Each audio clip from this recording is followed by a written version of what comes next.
Il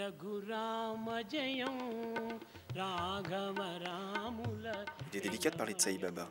Sai Baba est un gourou dont les fidèles se recensent par millions en Inde, mais aussi partout dans le monde, aux États-Unis comme en Europe.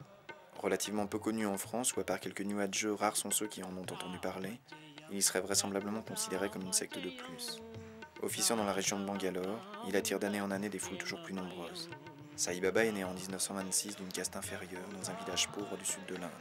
À 14 ans, il est mordu par un scorpion, réchappe de l'empoisonnement et ressuscite, mais commence à tenir des propos étranges et à se conduire de manière bizarre, à réciter des textes anciens et à tomber régulièrement en transe. Il déclarait être la réincarnation d'un saint mort en 1978, Sai Baba. Un médecin diagnostique une forme d'hystérie. Son père, devant l'entêtement de ce fils qui se proclame l'expression même de la divinité, lui colle une taloche. Alors Sai Baba se met à faire des miracles. Il guérit des malades, fait apparaître de la nourriture, des bonbons pour les enfants, des bagues. C'est le début d'une vie dévouée à l'enseignement et aux autres. Puttaparthi, son village natal, va devenir la base de ce qui constitue maintenant un royaume spirituel. L'argent généré par sa fondation a permis la construction d'écoles, d'universités, d'un stade, d'un aéroport, de 2 hôpitaux. Tout cela, pour qui connaît l'Inde, dans un contexte si pauvre, où le niveau de vie des gens confine souvent à la misère, s'apparente réellement à un miracle. Autour de ce qui était un village démuni, il y a maintenant une école de musique hallucinante, une université, une maison de retraite. Et la seule critique que l'on pourrait émettre, c'est le goût prononcé du swami pour le kitsch. Hormis cela, force est de le constater, oui, les miracles sont partout autour de Puttaparthi. Miracles qui sont d'ailleurs à l'origine de la renommée du gourou, et qui ont au départ généré l'engouement dont il fait aujourd'hui l'objet.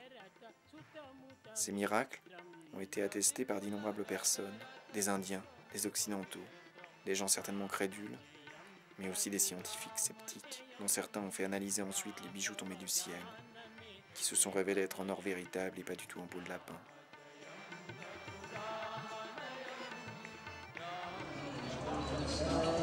C'était très drôle, c'est qu'il demande à quelques personnes « What do you want ?» et quand il demande « What do you want ?» la personne peut demander ce qu'elle veut. Okay? Et quand, sur quelque plan que ce soit. Okay? Et moi, quand il m'a demandé « What do you want ?» j'ai comme pris contact avec une partie de moi qui avait vraiment besoin de rien en sa présence, OK? Donc, j'ai pas parlé, j'ai rien dit. Il m'a redemandé une deuxième fois « What do you want ?» Et c'était le même phénomène, j'avais vraiment besoin de rien en sa présence. Et il m'a demandé une troisième fois, et cette fois-là, « What do you want? » OK?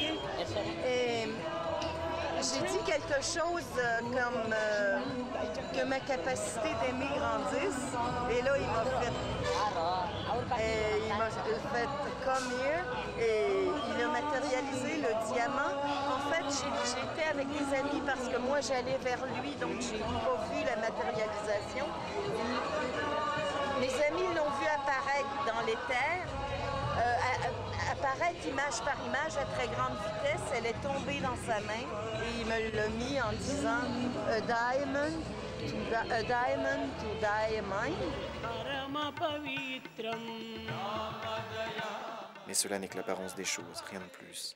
Sai Baba apparaît 2 fois par jour, à l'aube et dans l'après-midi. Le matin pour le darshan et l'après-midi pour les bhajans. Et chacune de ces apparitions est l'équivalent dans la conscience de la foule de ce que devait être l'apparition de Pharaon dans l'Égypte ancienne, celle tout simplement du soleil. Le darshan est le moment où Sai Baba va diffuser son énergie, côté d'une infinité d'informations qui s'adaptera à chaque disciple, et les bhajans sont les chants sacrés repris par la foule. Cette expérimentation intérieure est souvent indicible, pas selon le degré d'évolution de la personne qui l'éprouve, d'abord par le nettoyage de ses blocages, ce qui explique que certains se mettent à pleurer, éprouvent des émotions violentes, ou revivent des souvenirs anciens enfouis dans les profondeurs de leur psyché. Puis progressivement, parfois brutalement, le disciple est soumis à des énergies de plus en plus subtiles et de plus en plus fortes, qu'il éprouve dans son être entier, parfois si puissamment qu'il en ressent dans son corps les effets, comme s'il était enveloppé et traversé d'une force qui irradie jusqu'au noyau dur de son âme. Et alors qu'il pouvait y avoir de rébarbatives dans cette assemblée de bigots, d'américaines ménopausées en quête d'un sens à cette existence si décevante, de marchands du temple vendant les portraits du maître, et de toute cette foutaise de bondieuserie rassemblée autour d'un gourou qui ressemble à un Jackson 5 des années 60. Tout cela prend sa juste place, comme le reste des phénomènes. Rien de plus que le carton-pâte d'un théâtre, la fine pellicule de l'écran, et l'on remonte alors dans le faisceau de lumière jusque derrière le projecteur, et là il n'y a rien. Et ce qui fait notre monde, qui n'est alors plus qu'effectivement juste une mince toile d'informations codées, s'apparente du coup bien à ce qu'expliquaient les textes, la matérialisation d'un jeu, le jeu suprême du Seigneur, où nous sommes chacun l'émanation, les mots de son alphabet avec lequel s'écrivent de multiples couleurs, les contours d'une infinité d'univers, et à ce moment-là, Sai Baba sourit, se tourne vers vous et dit « Life is beautiful, no ?»